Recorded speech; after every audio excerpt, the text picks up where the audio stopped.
Serbia ka vendosur të mos lejojë asnjë flamur apo simbol shqiptar në stadiumin ku do të zhvillohet sfida e sotme. Ditën e sotme në Leskovac nuk do të lejohet asnjë gjë me serbët që të pezmatuar nga shqiptarët kanë vendosur rregulla strikte.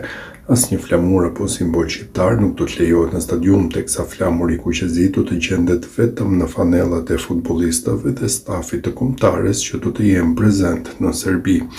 Por kanë harruar një detaj. Mirlin Dakun, sulmuesi shqiptar u ka dalë jashtë parashikimeve, kjo pasi siç dihet, Daku në trup ka një tatuazh që i dedikohet komandant Katanës. Pikërisht për këtë tatuazh serbët shpeshherë kanë patur dhe reagime duke i quajtur si skandal.